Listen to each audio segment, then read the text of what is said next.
Hello, and welcome to another Algebra 2 lesson. Today we are working on section 5.5.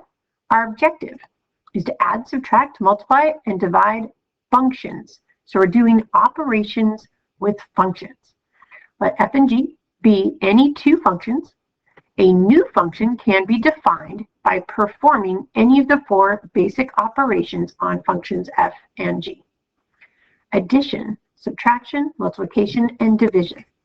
Notice there are two separate ways to show each operation.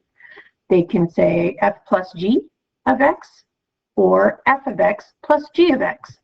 Either way, it means to add the two functions together. Here's an example.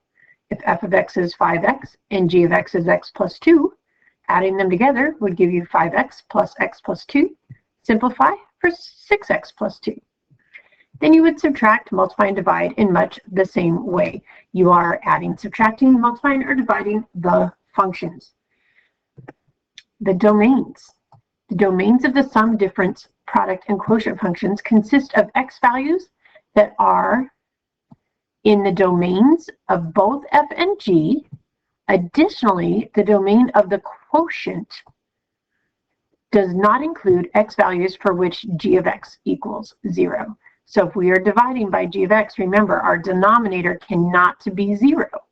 So sometimes we have to put restrictions on the domain to make sure we're not dividing by 0. Find f plus g and f minus g. Then evaluate when x equals 4. So we have 1, 2, 3 things to do with each one of these problems. All right, example 1. If f of x equals 3 times the square root of x and g of x equals negative 10 times the square root of x. We want to subtract them or add them and then subtract them. So f plus g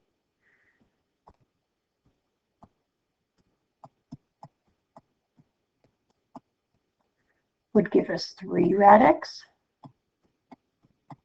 plus negative 10 rad x. Always simplify.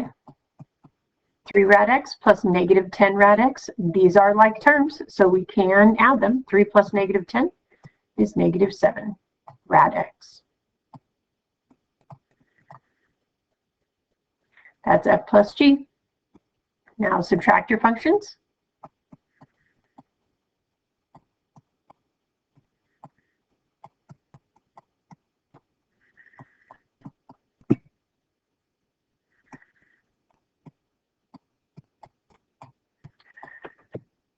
When you're subtracting, it will be helpful to put parentheses around that second function. If it has more than one term, you may need to distribute the subtraction, just like distributing a negative 1.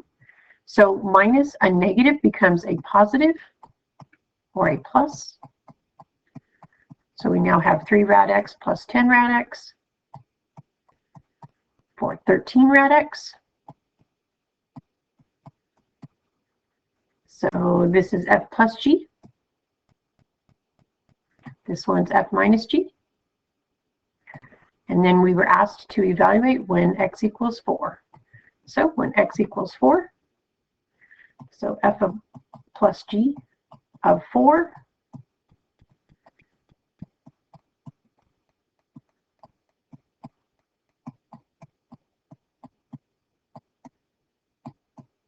put in 4 for x.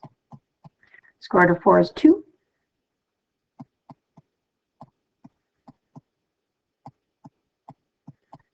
Then multiply by negative 7.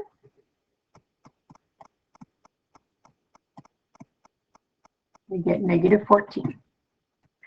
Do it again for f minus g.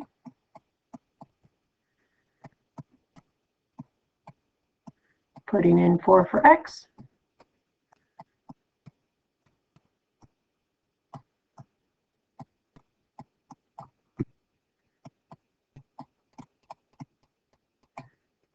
We get 13 times 2,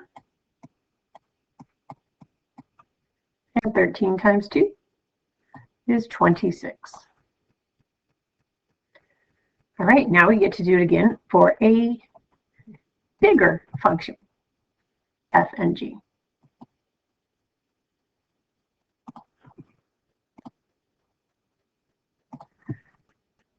Okay, when we add f plus g,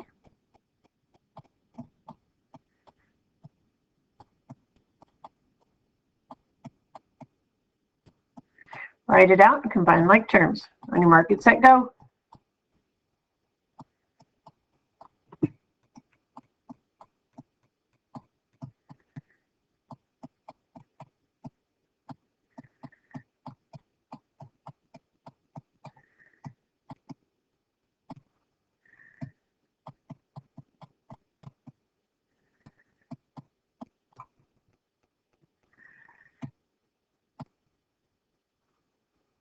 I like to put in my invisible ones, add my x cubes. Remember to always put the largest exponents first.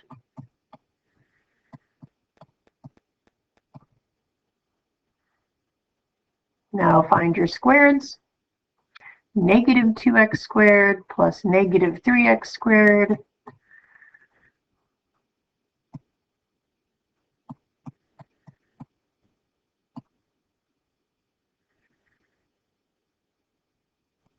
Now look for the x's. Remember, we're going down, exponents cubed, squared. Now we have a 4x, but nothing to combine it with. But make sure you include it in your answer. And then your constants, 5 plus negative 2.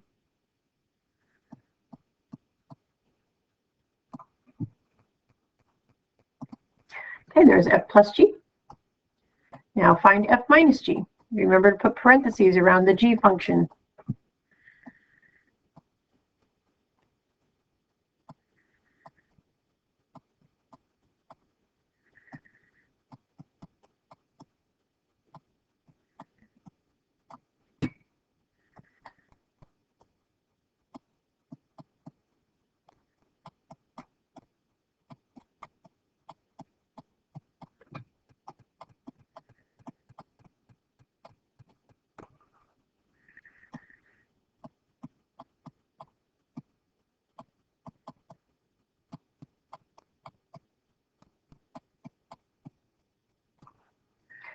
So this subtraction in front of the parentheses changes the signs of all four terms. Right now it's a positive, negative, positive, negative, so it's going to change to a negative, positive, negative, positive.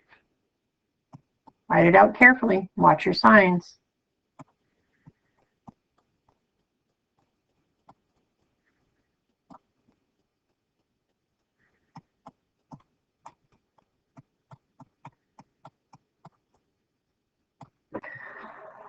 All right, I've written it out with all the correct signs.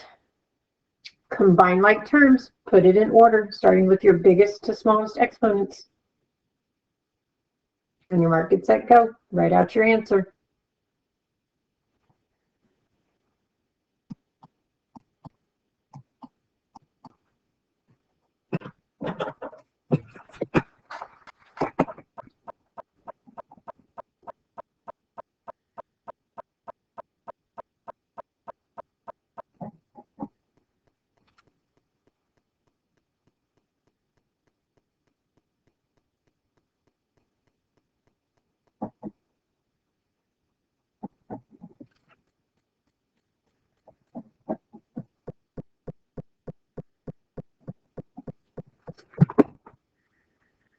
Did you get it? Here's my answer.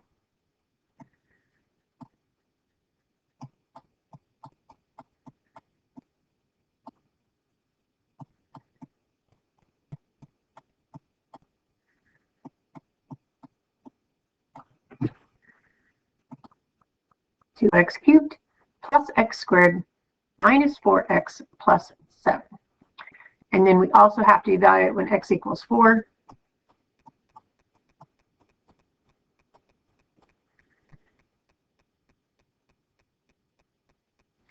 We can use synthetic substitution for this. Ooh, that'd be fun.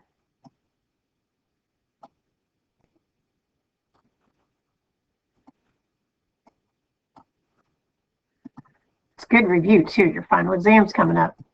Okay, so put your 4 out here. Set up your polynomial. Make sure we're going down in exponents 3, 2, 1, 0. Yep. So put in your coefficients.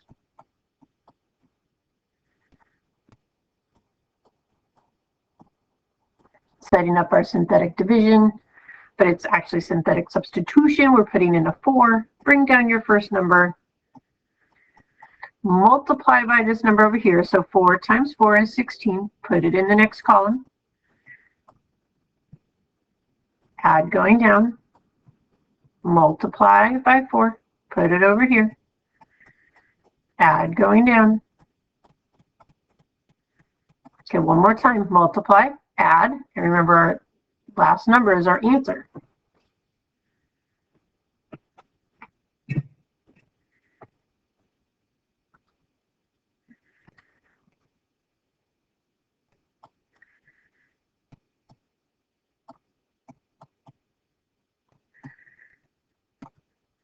So when x is 4, our f plus g of 4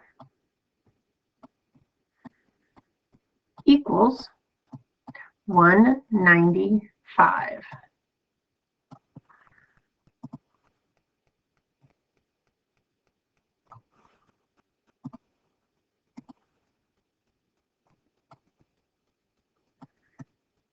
All right, do it again for the other one. For f minus g, we need to find the value of it when x is 4 using this polynomial. Set it up.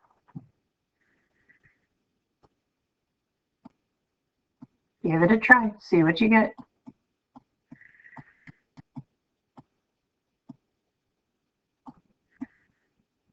Multiply. Put it in the next column.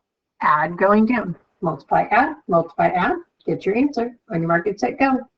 See what you get.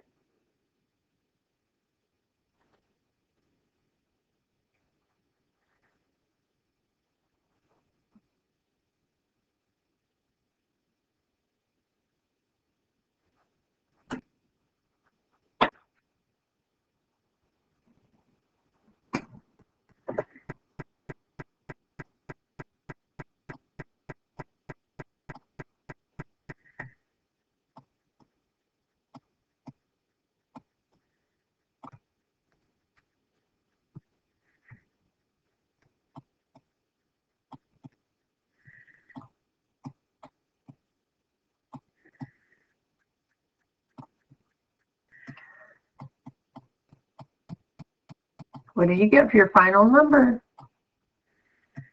F minus g of 4 equals 135. All right, so we added and subtracted 2 functions and then evaluated when x equaled 4. That was adding and subtracting. What do you think is next?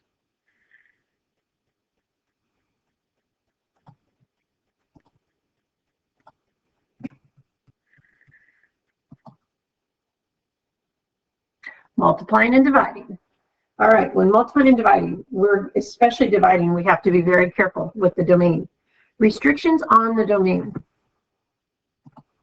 When finding restrictions for the domain, use restrictions necessary on the original functions and the final answer. There are 2 main things to watch for. 1, there cannot be a negative number in an even root. So it's got to be greater than, if we have an x in a radical, x will have to be greater than or equal to 0. Or whatever is in that radical will have to be greater than or equal to 0. Sometimes it'll be an expression and we'll have to solve. But the stuff inside the radical has to be greater than or equal to 0. Number 2, the second thing to watch for, the denominator cannot be 0. So whatever we're dividing by cannot be 0. So for division, f divided by g, that means that x to the 3/4 power cannot be 0.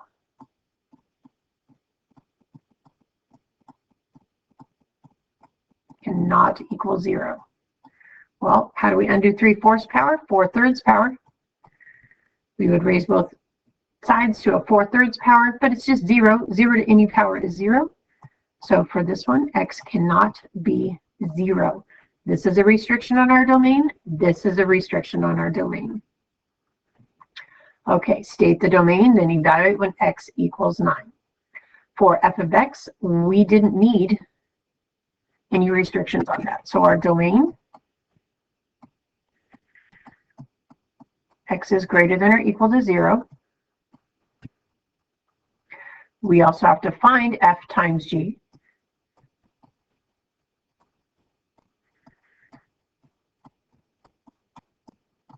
So what we're doing is we are multiplying the two functions together. X squared times the square root of x. Well, so that we don't have to, we could leave it x squared rad x.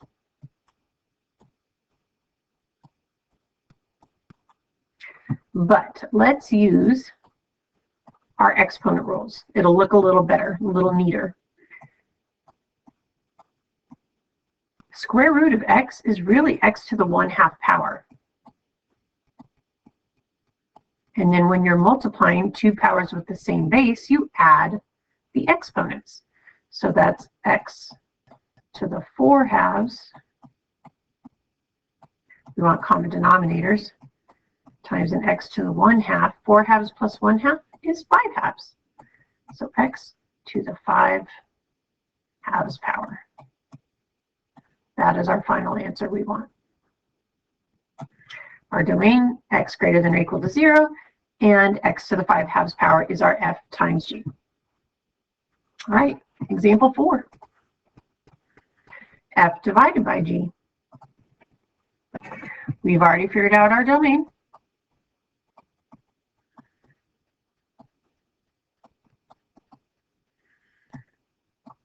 G cannot be 0, or x cannot be 0 because g of x can't be 0.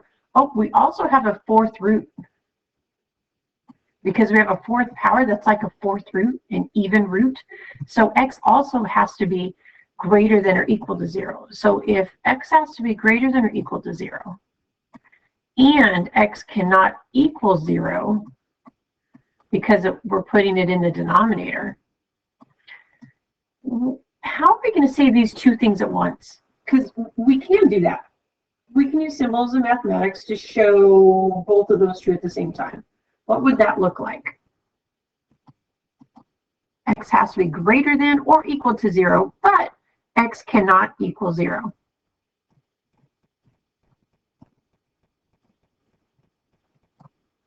Just take off the or equal to part because it can't be 0 and we want it greater than 0. So here's our domain. Now, find what f divided by g is.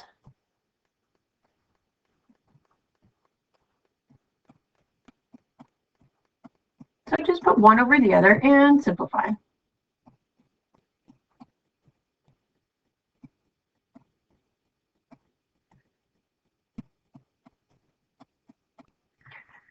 Remember, x without an exponent is really just has an invisible 1 exponent. And our rule is to subtract those exponents. When it's division, dividing two powers with the same base, you can subtract your exponents. 1 minus 3/4 is 1/4.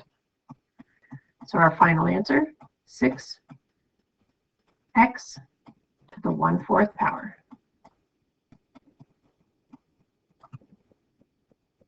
And our domain, x has to be greater than 0.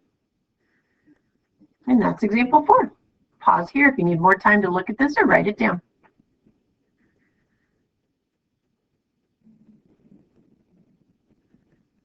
When working on problems that ask you about the domain, remember we have those two restrictions. Cannot be a negative number in an even root. So you want to also watch for fraction exponents because that's a 4th root or a half root, or a half power or a 4th power is a square root or a 4th root. So you've got to watch for those. And your denominator cannot be 0. So no negatives in an even root and denominators cannot be 0. Those are the two main things we look for, restrictions on the domain. F plus g, f minus g, f times g, f divided by g. We can do that for all of these. If you need these additional examples, go to your Big Ideas ebook and go through the monitoring progress problems. These are monitoring progress problems. So if you want to see more examples, go to the monitoring progress problems in your book. Okay, something we're not going to do, but is an option, so it is written down here in blue. If you're using a graphing calculator, there actually is a way to put in these two functions. Optional. Try on calculator. So this is for like a TI-83, TI-84 calculator, graphing calculator. Enter the equations on the y equals key. So you could put in y on y1, you could put in the first function, on y2, put in the second function, and then use alpha F4, which is on the trace button. So you press the alpha button and then the trace button that gives you the F4 menu. You select functions, use parentheses around the value to be entered into the function, so you can tell it function 1 using 2 plus function 2 using 2 to find the sum of functions when x equals 2. So just something to play with if you like to figure out how to do that on a graphing calculator. TI-83s and 84s are allowed on most college entrance exams and or SAT, ACT tests. So it's good to know that you won't have to do that for a test in this class. All right, moving on. Pause here if you want to write those down. And that's all we need to know for your big ideas assignment 5.5. Remember, there's more examples in the book. When you're working on your assignment, you can also click on the question mark button to get additional help and examples. Have a great day. Thanks for watching.